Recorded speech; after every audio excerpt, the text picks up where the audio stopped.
evening to everyone. I'm back in Jean Madiscarting Mama here. So thank you sa inyong pagsuporta at pagpanood sa mga videos ko. And that is almost 5 o'clock here in Norwegian times. Temperature outside it's -8,4. So mag-start na tayong mag-cooking time for family dinner. Ang lulutuin natin is chicken fricassee. So this is my chicken. I have my 800 gram na chicken. I have my warm na cooking pan. So lagyan lang natin siya ng oil, a little not much. And then i-fry natin yung half onion. Sinislice ko lang siya ng pataas, guys. Nasa sa inyo na 'yan. Hindi na kailangan ma-arty pa ang sa pag-slice. Kailangan lang na ma-fry lang natin yung chicken. Ayan.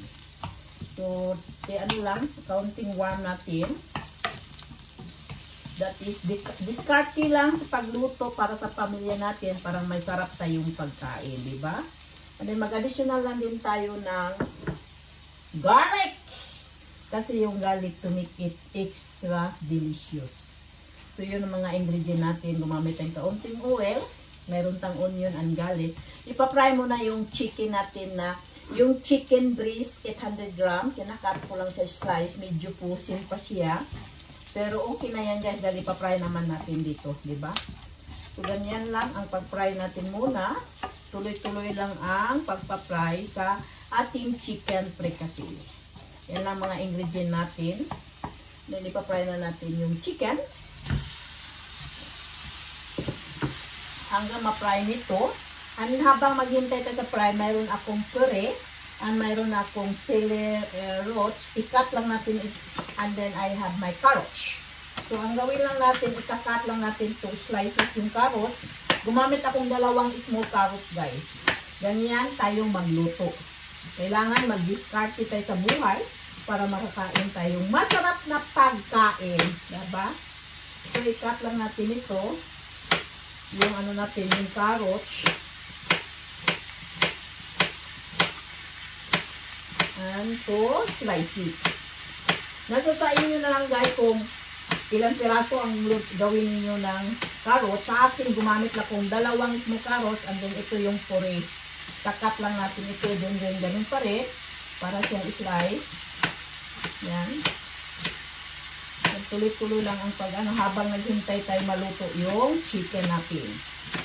So, ayan lang. Hinugasan ko na ito yung mga vegetable natin. Hindi na siya ito, wash na ito, guys. And then, meron tayong parsley roots. Kung meron tayong available sa bahay, kakat lang natin into the slices din. Ganun din, guys. Slices lang.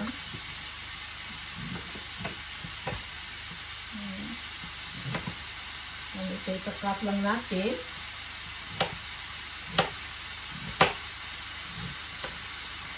Mabango yung celery, guys. Ito talaga siya para sa chicken fricassee. Yung celery talaga yung ingredient niya dahil siya, yung mabango siya. Diba? At ito mo siya, guys. Masarap na natin. Simple habang kayo naghintay. At the same time, magkakatay sa mga vegetables. So, less time. At mayroon tayo ng green beans. Crushing ito, kinano ko lang siya ng small bite. Diba? And then, pero natin ito, natin yun. Ito na siya. Nalagyan na yung chicken natin. Nag-chichi ng color sa ilalim. Balik ta rin lang natin. Pag halo-haloin natin, yung chicken natin. Diba? Halo-haloin lang hanggang mag-change yung color. And then mag-additional lang tayo. Mayroon na tayong pepper and salt. I-additional na yan. Favorite ko ito siya, guys. Kumprito na siya, pepper and salt. Yan. Ganyan lang. And then, tuloy-tuloy lang nito pag ng chicken natin. So, ito na. Yung chicken natin, chicken breast natin, guys, pinafry lang natin. And then, nag-change yan ng color. Isit aside lang natin ito. Dahil gagawa tayo ng white sauce. So, mayroon tayong additional na pan. Gumamit tayong 50 gram na butter.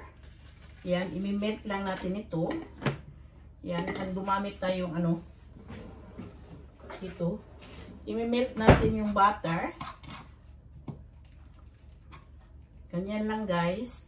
Kasi usually pag gagawa tayong chicken curry kasi usually gagamit ng whole chicken, one chicken. Pero yung sa akin, chicken breast ang ginagamit ko kasi gagamit tayo ng yung crab sa chicken. Ang gagawin natin, gumamit na lang tayong chicken cube.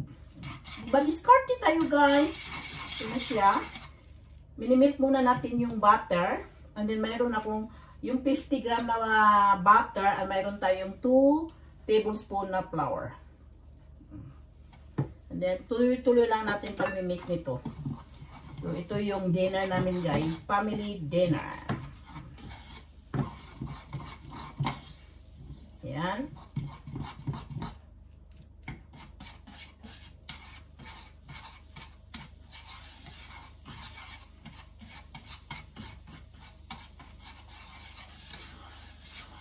Ito na siya. Yung butter. Ang sunod nating gawin, mayroon tayong 1 cup na water. I-add lang natin dito sa natin. Yan. And then, i-mix lang natin ito para hindi siya magbuo-buo guys.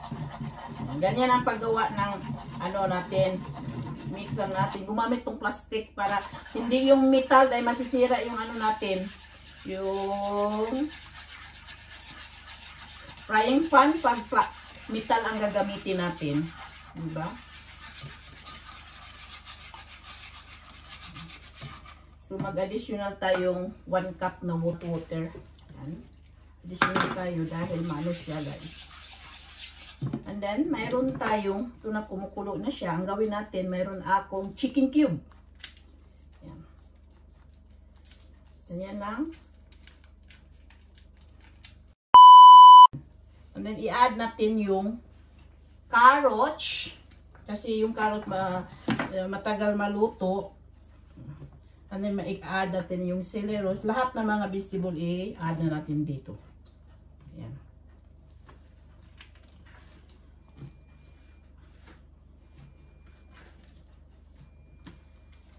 Ayan, tuloy-tuloy natin. Pakuluin lang natin ito. And let it to boil the vegetable.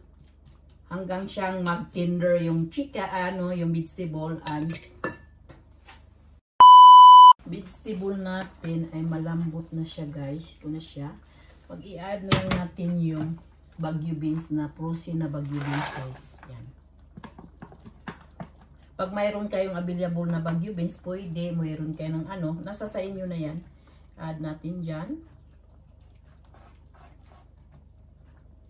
And then, mayroon tayong food na cream. They call mat protein in Norwegian here. Gumamit tayo 1 deciliter guys. So, ito na. Mayroon tayo dito. Ihalo natin dyan.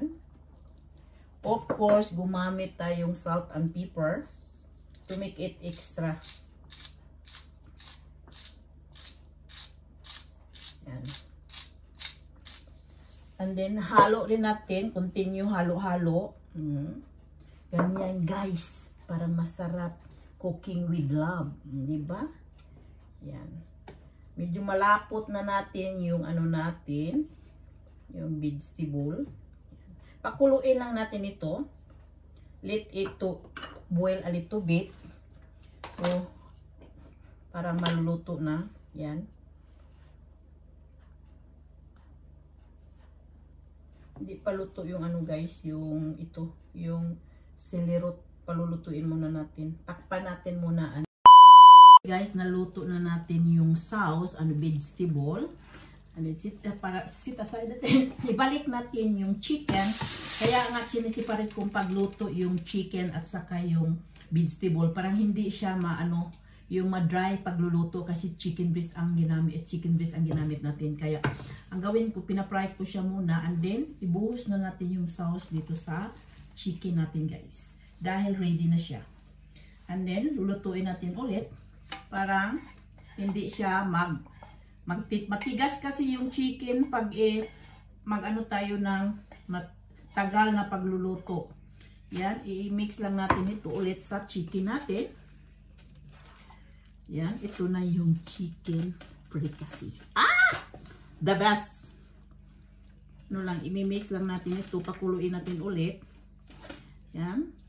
Hindi, nagpakulo na rin akong potato dahil usually dito kakain ng potato, not rice. Yung pamilya ko. Sometime magluto kong rice, but tinatamad na ako guys. Kakain na lang ako kung anong pagkain na niluto ko. Ito na, hinalo-halo ko na siya.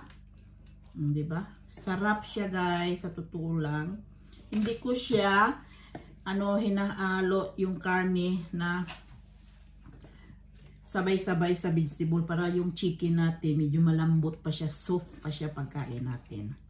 Yan, tikman lang natin yung lasa, diba? Kung masarap ba siya. Yan. Ang lasa is okay, pero gusto ko pa siya na medyo may salt at pepper.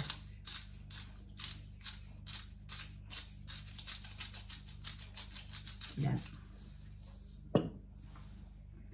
Ganyan lang guys tayo magluto. So, ma-creamy siya dahil nilagyan natin ng creamy na yan.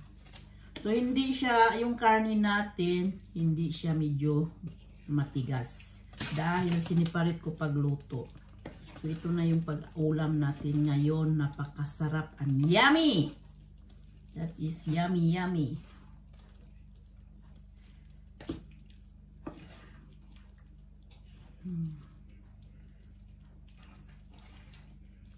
Kuluin lang natin ito habang naghintay din tayo sa potato natin. Nagpakulo na din akong potato guys dahil eat with potato ito.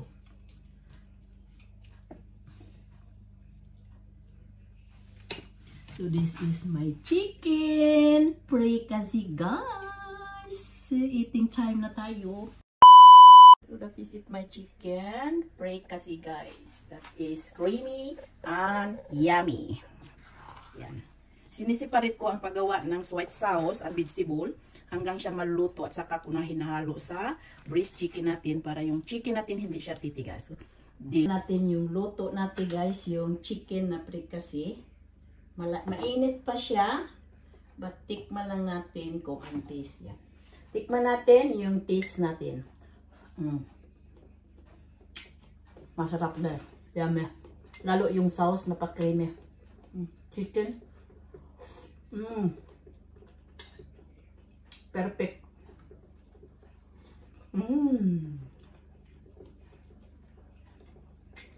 So this is for family dinner. Eat with potato. So like and share and comment. And huwag kalimutan pinutin yung bell button para updated kayo sa mga video. And thank you sa pag-watching and yung pagpanood. Maraming salamat. God bless you all. Fricassee.